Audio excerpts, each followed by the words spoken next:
Спорттук оюндар кайрадан кайтып келди. UFC бокс футбол. Эгерде сиз көп акча иштеп тапкыңыз келсе, анда Мелбет аркылуу табыңыз. Эң мыкты коэффициенттер сизди күтүп. Көзү ачык кайсы 5 партияны айтты. Алар парламентке өтүп келишеби? Шайлоого карай саясат талдоочулар, эксперттер алдын ала божомол кылмыш, партиялардын артыкчылыктарына, кемчиликтерине баа беришет эмеспи? Негизинен каражат маселеси жана тизмедеги фигуралардын булганбаганы бааланат. Ошондой эле оппозициялык күчтөрдүн шанстары да өзгөчө мааниге ээ. Биз бул саам эксперттердин пикирин алууга шашылбай, төлгөсү төп чыккан көзү ачыкка кайрылдык. Олуттуу саясий күрөштү оозунардан мурда биздин маектеш эжебиз атын ачык айтып чыгууга каршы болду. Макулдаштык. Ал төлгө ташын жайып, төмөндөгүлөрдү айтып сала берди. Шайлоодо партиялар бири-биринен анчалык деле өзгөчөлүктүү болушпайт. Жалпысынан баары окшош, жасалма түрдө жандалбасташканы көрүнүүдө. Убадагы көпчүлүктүн ишенбегенин кара. Чыныгы таймаш 10 чакты топтун айланасында уланат. Күрөш карасанатайлык менен эл ичинде уудууга айланаарына күбө болобуз. Алдыга 5 партия оозуп чыгат.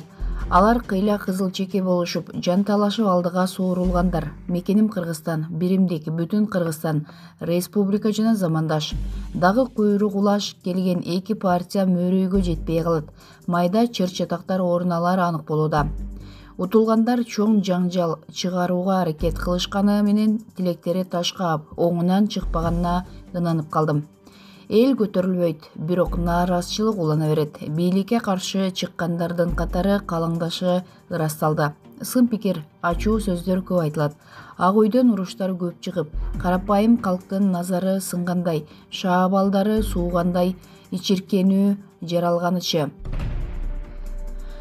Өтүп келген партиялар ыркырашып, ичара каршылашуу, тирешүү менен абал оорлошот. Жогорку кеңешке шайлангандар мөөнөтүнүн аягына чейин отурушаарын көрө албадым. Караңгы болуп кетти. Булак арба KG.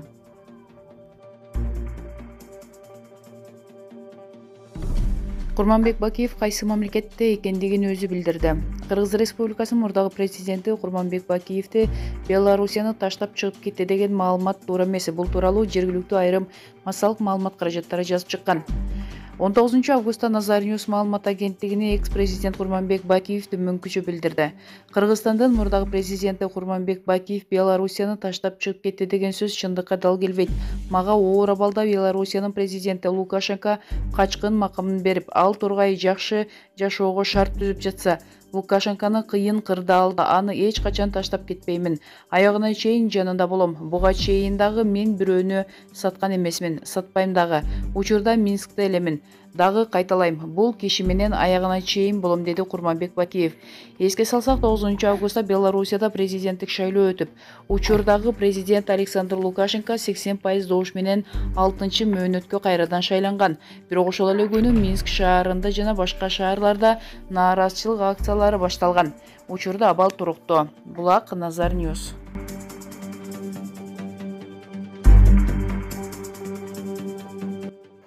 Бир күн жаткан Орусияда тирүү бейтапты дарыгерлер өлүкканага өткөрүп берип салган. Орусиянын Курск облусунун Горшечин айтындагы борбордук аймактык ооруканасынын дарыгерлери жашы өтүп калган бейтапты өлдү деп жаңылыштык менен өлүкканага жиберип салышкан. Бул тууралуу аталган өлкөнүн басылмалары жазып чыгышты.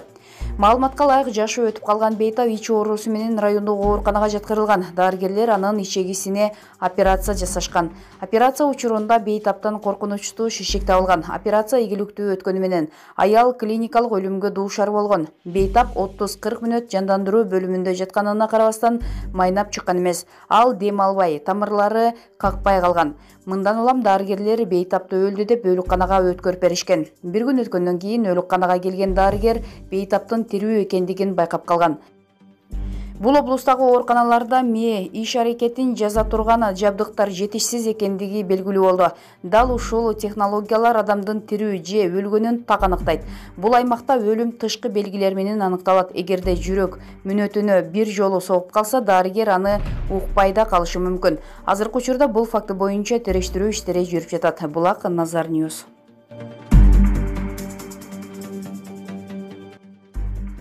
Акыркы суткада Таажи илдетинен бир гана бейтап каза болду. Саламаттыкты сактоо министрлигинин коомдук саламаттыкты сактоо башкармалыгынын жетекчиси Айнура Акматова 19 августтагы брифингде акыркы суткада Таажи илдетине чалдыккан Баткен облусунун Лейлек районунан бир бейтап көз жумганын билдирди. Калган аймактарда бейтаптардын өлүмү катталган эмес.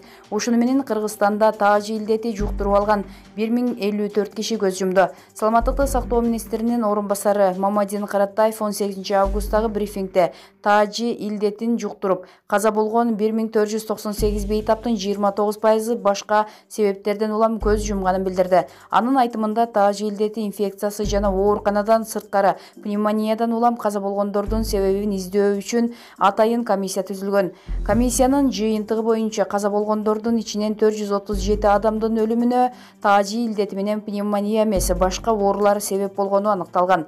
Өлкөдө Таажи илдетине чалдыккандардын саны 42325 жетти. Жалпысынан 35197 киши аталган илдеттен сакайда. Булак Клуб КЖ.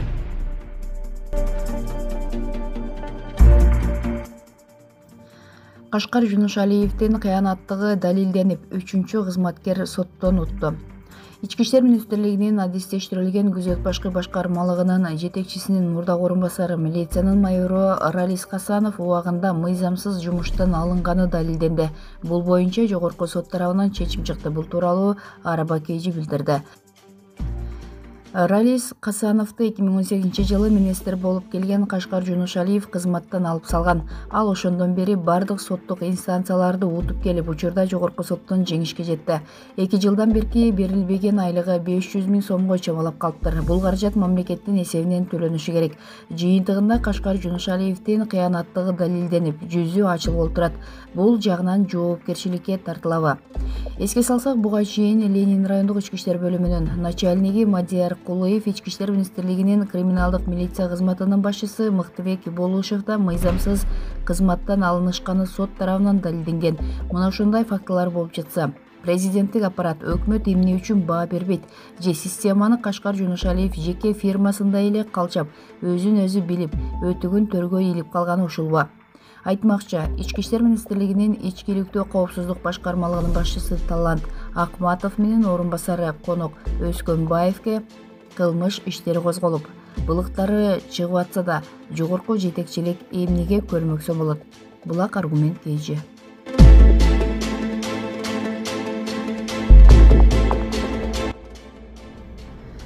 Шайлоого аттанган 44 партиянын 8-и тизмеден чыгарылды. 8 августта шайлоого катышууга белсенгендердин документтерин кабыл алуу мөөнөтү бүтүп, 44 партиядан арыз түшкөн. Жогорку кеңештин депутаттарын шайлоого катышууга ниетин билдирген 7 партия кайра баш тартып, бирөө талаптарды аткарбаганы үчүн четтетилди. Бул туурасында Борбордук шайлоо комиссиясы билдирди. Белгилей кетсек, 8 августта шайлоого катышууга белсенгендердин документтерин кабыл алуу мөөнөтү бүткөн. Анын натыйжасында Борбордук шайлоо комиссиясына 44 партиядан арыз түшкөн. Бирок Кыргыз Республикасынын Агрардык партиясы, Демократ, Кыргызстан коммунисттер партиясы, Эмгек, Бирик, Кыргызстан элдик демократиялык партиясы жана Бийлик элге партиялары шайлоого катышуудан кайра баш тартканы тууралуу кабарланган. Ал эми Жаратман эл саясий партиясы белгиленген убакытта шайлоо фондун түзүү үчүн банктык эсеп ачпагандыктан талапкерликтен четтетилген. Ошондой эле БШК партиялары 20 августка чейин курултай өткөрүп бүтүшү керектигин эскертти. Бүгүнкү күндө 8 партия съезд өткөрүп, талапкерлердин тизмеси түзүлгөнү айтылат. Ал эми 16 партия жакынкы күндөрү съезди боло турганын ООЗК кабарлаган. Ал эми 24 августта саат 18:00 чейин саясий партиялар депутаттыкка ат салыша турган талапкерлердин тиешелүү документтерин бериши шарт. Булак Спутник КЖ.